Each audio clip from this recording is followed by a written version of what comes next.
Les amis, le combat de la libération de l'Afrique se joue maintenant, tel que nous parlons. Les choses sont en train de se dérouler exactement tant que nous suivons ce qui se passe. Pour commencer, d'abord, je vous encourage de faire ça. Vous savez comment ça se passe. Faites ça s'il vous plaît. Ça ne vous coûte rien, ça nous fait du bien. Faites ça. Merci. On va suivre ici très rapidement le discours d'un politicien français, excusez-moi, à la radio, déclarant ouvertement les intentions de la France par rapport à l'Afrique. Il est très important, crucial pour la France de garder ses pieds sur l'Afrique. Suivons. Sud Radio, il est 8h09 et c'est l'heure du petit déjeuner politique. On accueille ce matin Gilles Plattret, maire LR de Chalon-sur-Saône et coprésident du groupe Laïcité de l'Association des maires de France. Bonjour Gilles Plattret. Bonjour. Et merci d'être avec nous ce matin sur Sud Radio. La grogne des policiers, les garanties accordées par Gérald Darmanin, les émeutes avec le couvre-feu que vous avez instauré dans votre ville, mais aussi la loi anti-squat ou encore la Gay Pride dans les campagnes qui s'est tenue ce week-end du côté de la Vienne. On va revenir sur l'ensemble de ces sujets, mais d'abord la situation au Niger après le coup d'État qui a secoué le pays mercredi dernier. Des manifestations ont éclaté hier devant l'ambassade française à Niamey. La France affirme qu'elle répliquera de manière, je cite, immédiate et intraitable en cas d'attaque contre ses ressortissants. Ça vous inquiète tout particulièrement ce qui arrive en ce moment au Niger?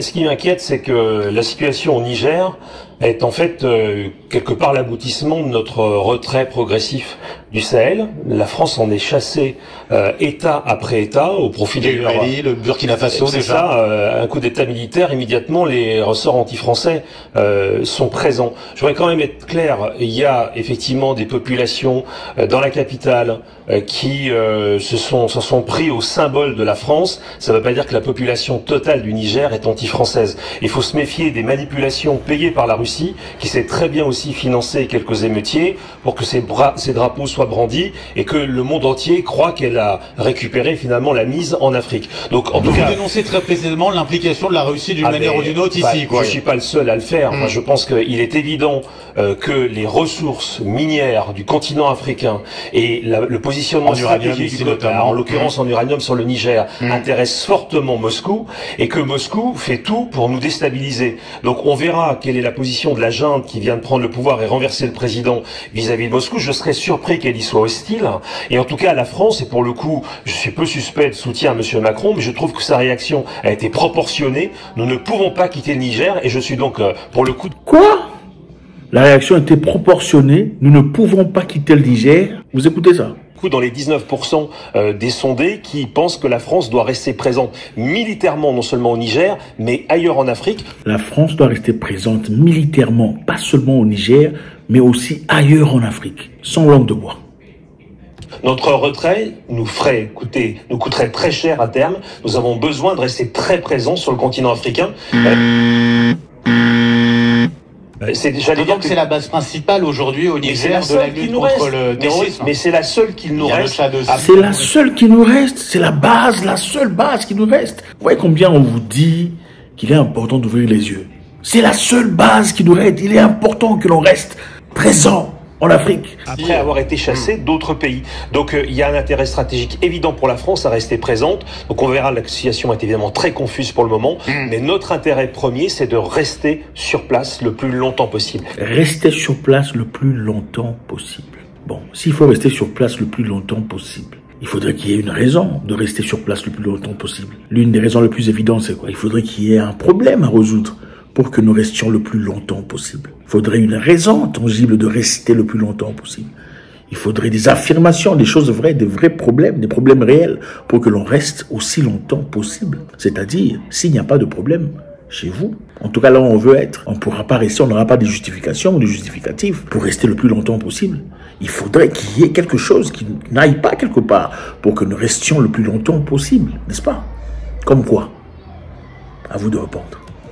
Évidemment, de protéger nos ressortissants. Ils sont 5 à 600. Pour l'instant, pas de rappel des ressortissants. Non, mais écoutez, la situation est un peu ambiguë parce que le président qui a été renversé peut quand même continuer à communiquer avec ses homologues. Oui. Donc on voit bien que la junte n'a pas coupé tous les ponts et qu'elle garde plusieurs fers au feu. En tout cas, nous devons absolument rester ici parce que sinon, c'est la dégringolade complète et nous le paierions cher dans l'avenir. La dégringolade complète. Donc, quitter l'Afrique, c'est la dégringolade complète pour la France. Comment vous expliquez ça? C'est quoi l'intérêt de la France en Afrique? Donc la présence française en Afrique accumule de biens pour la France. Puisque quitter l'Afrique, c'est la dégringolade complète.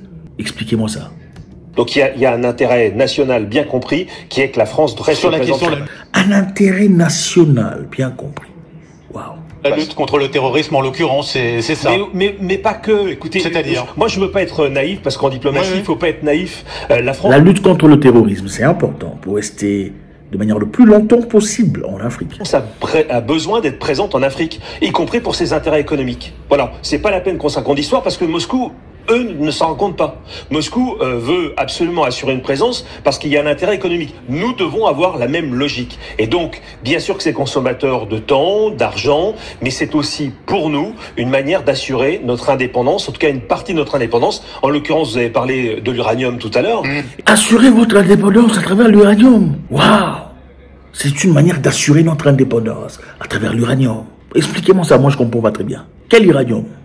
Et ça nous paraît absolument essentiel. Donc, ne soyons pas naïfs, on peut nous accuser de ce qu'on veut. On peut nous accuser de ce qu'on veut, donc voilà.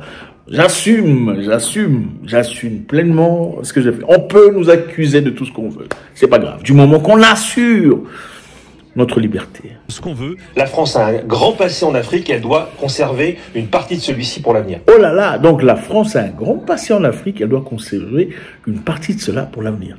Comme la France a un passé en Afrique, la France ne peut pas tout perdre, n'est-ce pas? La colonisation est finie, mais on ne peut pas partir comme ça, on doit quand même rester. On nous a appris à parler français après tout, à manger des camemberts, il faudrait qu'on reste sur place pour gérer les choses. On ne peut pas partir comme ça, on a intérêt à rester là pour l'intérêt national. Les amis, c'est aussi évident que ça. Je sais pas toi, c'est quoi votre analyse de cette histoire, votre lecture de cette histoire? Je pense qu'il est important. Quelquefois, ça sert à rien d'expliquer ou de rajouter, de rabibocher. Je pense qu'il est essentiel de vous écouter, de vous lire. Je veux savoir qu'est-ce que vous en pensez. Qu'est-ce que vous pensez de cette déclaration? Il est important que la France reste sur place en Afrique, que l'armée, les militaires, les soldats restent sur les terres africaines.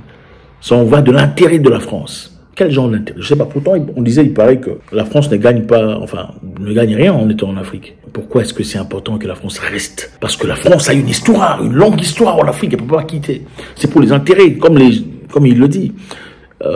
Pour les Russes, les intérêts, on a parlé d'uranium ici. Le Niger possède certains des plus grands gisements d'uranium au monde, un ingrédient clé de l'industrie nucléaire. Est-ce qu'on serait en train de dire ici qu'il serait important qu'il y ait des problèmes en Afrique pour justifier la présence de certaines forces?